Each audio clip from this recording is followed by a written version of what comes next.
Not only do we have a sort of inflated current view of ourselves, or not only do we protect our current view of ourselves, but we remember ourselves better than we used to be. And in one test of this, they asked people to remember their grades from college.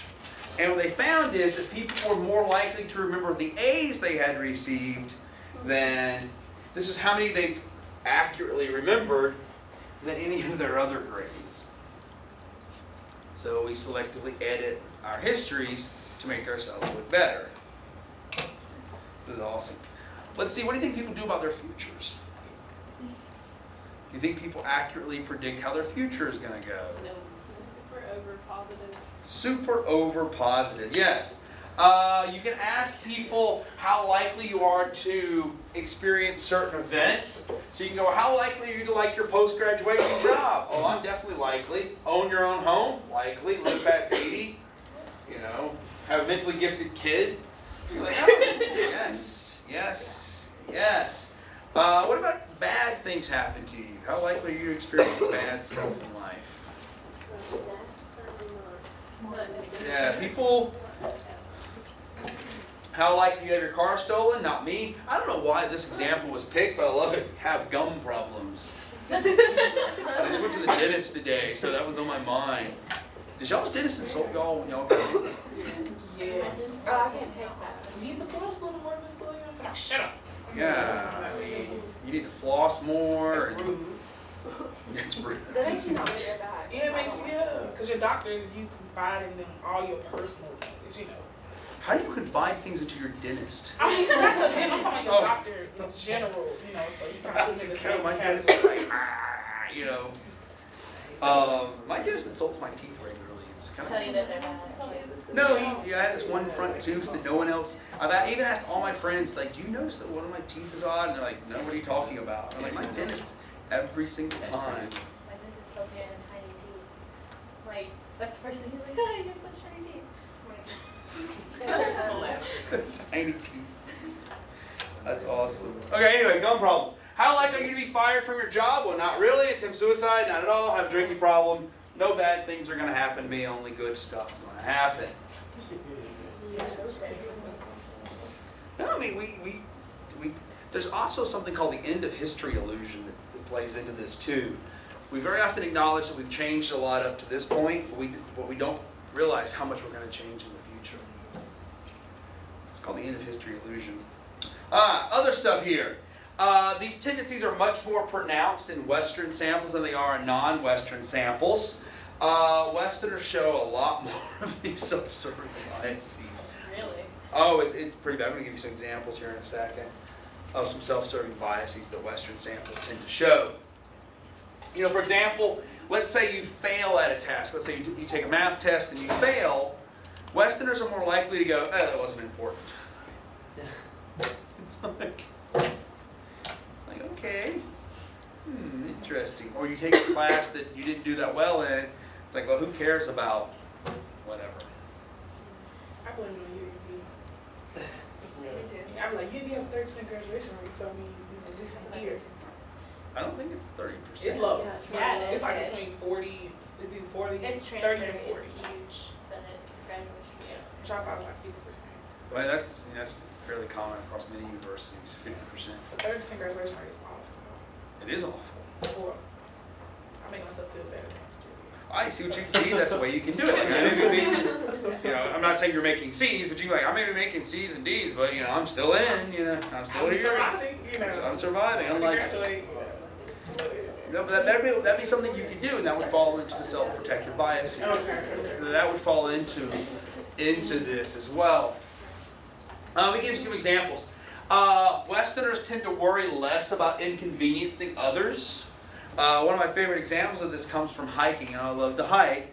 And so I pay attention to news stories about hikers. And this particular story is about how people going to climb Half Dome, this very difficult trail out west. Like they'll get reports on the weather and say you shouldn't go up. You shouldn't go up today. Today's a bad day to climb. And people will go, someone will save me. It was a very tricky jump. I actually climbed Half Dome. Awesome. So I mean, but imagine you were told the weather was awful that day, Like, I don't understand why you would ever go up when there's a bird by there. Yosemite is not a place to be when it's like that. Yeah, it's just out and exposed, and people go, I'll climb it anyway. 'Cause, you know, someone will come save me. It's ridiculous. Give you some other examples of this. Apparently I'm supposed to show what aerobics looks like. In one study, I'll give you the data here. They studied aerobics classes in US and Japan and asked people to fill out a questionnaire about why they took the class they took. And I can ask y'all the same questions. So let's say in the spring you have to take an aerobics class. Oh, sorry, in the fall you have to take an aerobics class. Are you going to pick an aerobics class that A, fits your skill level, or B, fits your schedule? You have to take one in the fall. We're instituting that policy. It's called the UAB aerobics policy. There isn't really going to be one about that. Are you going to pick A, that matches your skill level, or B, that matches your schedule? Which one are you going to do?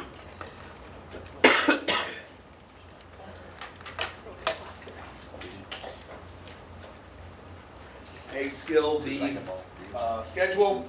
5, 4, 3, 2, 1. Yeah, y'all are showing this bias. Good going. I'm glad y'all are participating, showing how selfish y'all are, because most of y'all are picking it that matches your schedule. And there it is. But okay, so you're in this class that you are not prepared for, because y'all are horrible people, picking it based on your schedule, not your skill level. And the teacher does a move that you can't do. Do you A, attempt the move, or B, do something else? A, attempt the move during the whole duration that you're supposed to, or B, just do something else. So 5, 4, 3, 2, 1. Let's see if y'all are as selfish in this one as y'all were in the first. Oh, you see, now y'all figured out how to make y'all feel bad. And what they actually found is, well, y'all fit the pattern, that Americans are more likely to pick something that fits their schedule than in some other groups. And also, Americans are more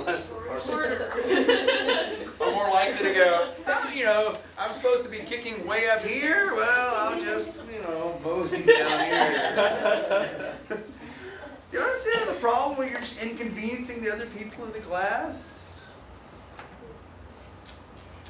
No, you know, because y'all are good Americans. What? That's what practice can do. Right? I mean, yes, but you know, you can't just start at the third level. You gotta work up to it. I'm glad y'all fit here. Y'all are. Here's another one. One we see quite commonly inconveniencing people: the use of cell phones. This yoga instructor got fired because she has a cell phone policy in her yoga class where you're supposed to be going to relax and chill out. She's like, you can't get on your cell phone, and she got fired for enforcing that rule.